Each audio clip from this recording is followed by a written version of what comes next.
Bonjour et bienvenue à une autre émission de Chapitres et Versets, une initiative du ministère de l'EBCRS. Mon nom est Éric et il me fait plaisir de vous retrouver en cette journée bénie.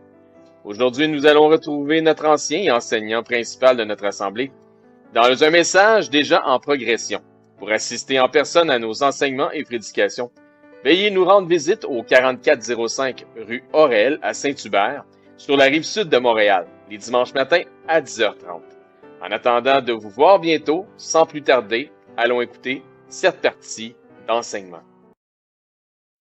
Jean 19, 14, c'était la préparation de la Pâque. Et environ la 6e heure, Pilate dit aux Juifs, « Voici votre roi. » Quand tu vas dire, Israël, je veux mettre un roi sur moi, comme toutes les autres nations, il dit, « Voici votre roi. » Tu pourras pas mettre sur toi tu vas mettre sur toi un roi qui a choisi l'Éternel ton Dieu. Voici votre roi. Mais ils s'écrièrent, « Ôte, ôte, crucifie-le. » Pilate leur dit, « Crucifierai-je votre roi? » Les principaux sacrificateurs répondirent, « Nous n'avons de roi que César. » Et dans ce temps-là, si je ne me trompe pas, c'était Tibère César. Donc, nous avons que roi comme que César. Qu'est-ce que Dieu leur avait dit? Tu ne pourras pas mettre sur toi, tu ne peux pas te donner un étranger comme un roi. Ça va être un roi que Dieu a choisi parmi tes frères.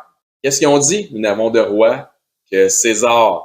Hein, les religieux du temps, c'est merveilleux, hein?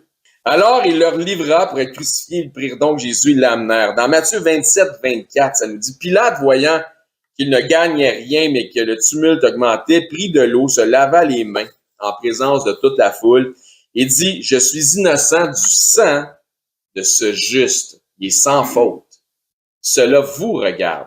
Vous êtes les coupables. Parfait. C'est exactement ce qu'ils vont confirmer. Et tout le peuple répondit que son sang retombe sur nous et sur nos enfants. Il y a un principe dans la Bible. Demandez et vous recevrez. Apocalypse 18, verset 1. Après cela, je vis descendre du ciel un autre ange qui avait une grande autorité et la terre fut éclairée de sa gloire. Il cria d'une voix forte disant, elle est tombée, Babylone la grande. Elle est devenue une habitation de démons. Un repère de tout esprit impur, un repère de tout oiseau impur et odieux. Verset 3. Parce que toutes les nations ont bu du vin de sa fureur, de la fureur de son impudicité. Donc, était impur. Et que les rois de la terre se sont livrés avec elle à l'impudicité et que les méchants de la terre se sont enrichis de la puissance, par la puissance de son luxe. Par les marchands, j'ai dit les méchants? Merci beaucoup. Ouais, c'est des méchants marchands. Et j'ai entendu du ciel une autre voix qui disait, sortez du milieu d'elle. Qui ça? D'elle, c'est Babylone la grande. Mon peuple, afin que vous ne participiez point à ses péchés et que vous n'ayez point de part à ses fléaux. Donc, il va y avoir des fléaux. Mon peuple, le peuple des chrétiens, sortez d'eux, sortez de là, avant que les fléaux arrivent. Pas que vous ayez peur aux fléaux qui vont arriver. Car ses péchés se sont accumulés jusqu'au ciel et Dieu s'est souvenu de ses iniquités. Payez-la comme elle a payé et rendez-lui au double selon ses œuvres dans la coupe où elle a versé, versez-lui au double. Récolte ce que tu sèmes. Un autre principe.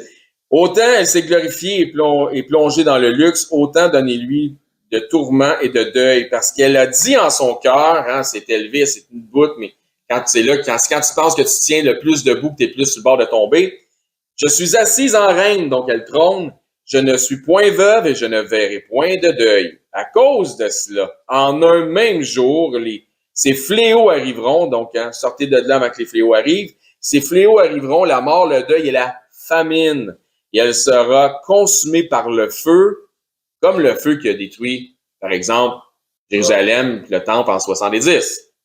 Car il est puissant le Seigneur qui l'a jugé.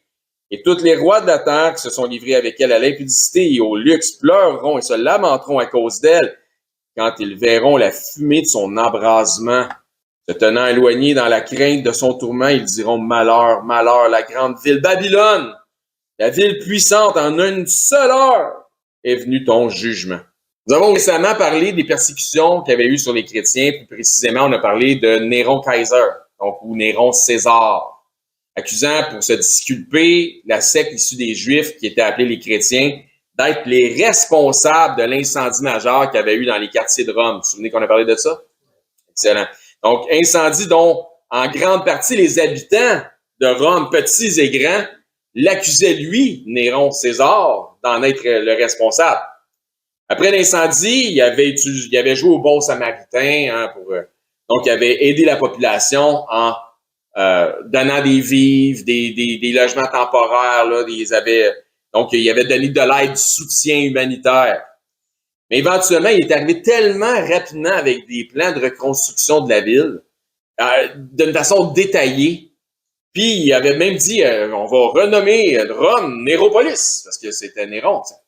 Il n'en fallait pas plus pour que la population fasse les maths, puis qu'il arrive à la conclusion que lui était le responsable et la planification de cet incendie majeur et criminel. Son narcissisme, qui était bien connu, sa cruauté légendaire, ne lui portait certainement pas main forte concernant cette tragédie. Parlant de faire les maths concernant Néron, nous allons aussi, à travers cet enseignement d'aujourd'hui, voir une formule qui, historiquement, s'associe à ce personnage. Donc, malgré l'acharnement cruel contre les disciples de Christ, les habitants de Rome avaient bien compris son stratège à ce fameux Néron et continuaient de lui en vouloir pour tous les événements. Ils avaient compris que les chrétiens, dans toute la saga, n'étaient que les victimes d'un homme cruel qui profitait de son statut politique, de son pouvoir, de son rang social afin de s'en prendre à un groupe d'individus qui étaient vus comme étant des marginaux. Les chrétiens de l'époque étant des victimes faciles, puisque certains disaient d'eux qu'ils se réjouissaient du fait que la ville de Rome avait passé au feu. C'était vrai, en partie. Pas parce qu'ils se réjouissaient du malheur de Rome, mais parce que certains qui étaient moins bien affermis, ils revoyaient les événements qui avaient l'air de toute évidence apocalyptiques déjà pour l'époque, puis ils les associaient à la fin du monde, au retour imminent de Christ. Ils disaient, hey, une ville qui passe au feu, Jésus s'en vient. Il y a des temples d'idoles qui ont été détruits, c'est le jugement de Dieu. Donc oui, il avait l'air de se réjouir pour le retour de Christ et non pas pour le malheur des autres. D'un autre côté, il y avait aussi une rumeur concernant ce groupe de chrétiens sur le fait qu'ils faisaient des réunions en cachette. Parce que ça prenait une autorisation pour pouvoir pratiquer la religion, ta religion dans Rome. Donc, ça prenait une autorisation politique, ou du Sénat, si vous voulez. Donc, c'était dit deux autres qui se réunissaient en cachette, puis qu'ils se réunissaient en cachette pour des raisons bien précises. C'était pour manger de la chair humaine puis boire du sang. Ça allait même jusqu'au fait de penser ou de croire, peut-être qu'ils sacrifiaient des enfants parce que il en rentrait 50 dans une bâtisse, puis il en sortait 50. Mais c'est qui ont mangé? Comprends-tu? Donc, qu'est-ce qui se passait? Et en fait, c'était une rumeur associée à une incompréhension concernant l'Eucharistie, ce qu'on appelle, on peut m'emprunter le terme, l'Eucharistie. Tel le jeu du téléphone, le fameux « prenez et mangez, ceci est mon corps » et « prenez et buvez, ceci est mon sang » avait été déformé dans l'imaginaire des gens qui entendaient ce qui se passait à travers les murs. Suivez? Bon, parfait. Donc, Jésus et ses disciples avaient subi la même pression, des pressions similaires concernant un cannibalisme dans Jean chapitre 6, vous pourrez aller voir là, lorsque Jésus a dit « ma chair est véritablement une nourriture, mon sang est véritablement un breuvage. » Spirituellement, oui. Donc, il y a même de ses disciples à ce moment-là qui ont abandonné Jésus en disant « ça n'a pas d'allure, c'est un malade, on s'en va ». C'était trop dur pour eux autres d'entendre ces choses-là. Donc, c'était pas Donc, plus ça change, plus c'est pareil. Les hommes ont tendance à mal interpréter ce que Dieu dit. Vous allez voir aujourd'hui que ça ne fait pas exception parce qu'on va tenter de bien interpréter ce que d'autres ont mal interprété. Donc, aujourd'hui encore, plusieurs qui se disent de Christ malgré leurs bonnes intentions, puis je les enlève pas leurs bonnes intentions, ils ont une difficulté qui est immense à faire la différence entre des propositions métaphoriques dans les Écritures et l'application physique de ce qu'on peut voir dans la parole de Dieu. Oui, Jésus, qui ne peut mentir, a dit « Ma chair est véritablement une nourriture. Mon sang est véritablement un breuvage. » Mais il ne parlait pas de cannibalisme. Hein? D'accord? Donc, c'est de cette manière qu'en lisant le livre de l'Apocalypse, par exemple, qui est ultra métaphorique, il y a plein de métaphores dedans, certains arrivent à des conclusions qui sont complètement farfelues en imaginant que ce qui est allégorique devrait être littéral. J'ai quelqu'un qui m'a dit, moi, je crois tout ce qui est dans les Écritures, dans l'Apocalypse, de façon littérale. Puis j'ai demandé, OK, est-ce qu'il va y avoir vraiment une cuve de la colère de Dieu? Là, on parle d'un pressoir comme pour presser les raisins. Le jus des raisins sort pour faire du vin. Je dis, vas-tu vraiment avoir une cuve de la colère de Dieu, puis les gens vont être dedans, puis Dieu va piler avec ses pieds ou va presser, puis le sang va sortir? J'ai le doigt à un regard vide. Ah, OK. Mais c'est pas tout littéral. À un moment donné, arrive à faire du sens, là. Même affaire quand ça parle du 1000 ou des 144 000, il y a beaucoup de choses qui sont allégoriques. Pour ceux qui suivent mes enseignements sur la réalité de la création de Dieu versus les ravages causés par ce que j'appelle la démoniaque théorie de l'évolution, vous allez vous souvenir que concernant les agissements de Néron vis-à-vis des chrétiens, il s'agissait de ce qu'on appelle la psychologie de la cruauté. Comme nous l'exprime l'Ecclésiaste Salomon dans sa grande sagesse scientifique, ce qui s'est fait va se refaire. Il n'y a rien de nouveau sous le soleil. L'homme, donc la race humaine, étant cyclique dans ses agissements. Tu peux voir comme un pattern qui se dessine, tu dis, ah, c'est ça qui va arriver parce que l'homme est cyclique. Dans cette espèce cyclique, il y a ce que j'appelle le cycle de la destruction. L'homme s'autodétruit par des guerres massives. L'homme a tendance à éliminer ses semblables. Puis quand il élimine ses semblables, c'est à lui-même qui fait du mal, parce que c'est lui-même qui élimine. Le cycle de la destruction est composé de 5 phases. La première, c'est l'élitisme.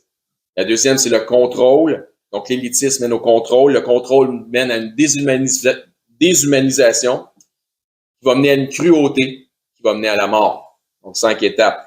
Il commence toujours donc par quelque chose. Il y a un point de départ avant que l'élitisme aller vers le contrôle, vers la déshumanisation, vers la cruauté, vers la mort. Ça commence toujours par l'orgueil ou l'ego d'un groupe ou d'un individu qui est au pouvoir, qui se voit comme étant au-dessus de la masse, donc ce qu'on appelle l'élitisme. Donc, ça commence toujours par l'orgueil ou l'ego d'un groupe ou d'un individu au pouvoir qui se voit comme étant au-dessus de la masse, qui fait partie comme étant l'élite.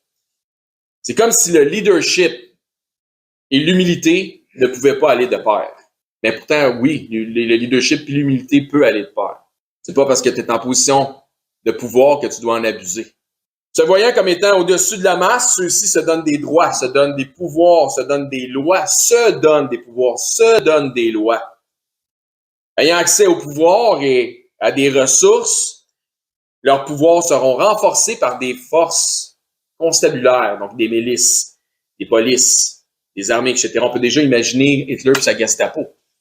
Pas long, hein? On fait des liens. C'est ainsi que nous passons de la phase de l'orgueil ou de l'ego à la phase de contrôle et ou de monopole, dans le sens de mettre en esclavage ou d'assujettir. À ce point-ci, l'élite en poste, un peu comme des temps des parvenus, perçoit les gens du commun peuple comme étant des sujets ou une sous-race. Moi, je suis la race élue, je fais partie de la race élue, je suis au top. Ça, ben la race qui est pas au top, qui ne fait pas partie de l'élite comme nous, mais c'est une sous-race. Vous allez voir, ça va assez vite comme principe.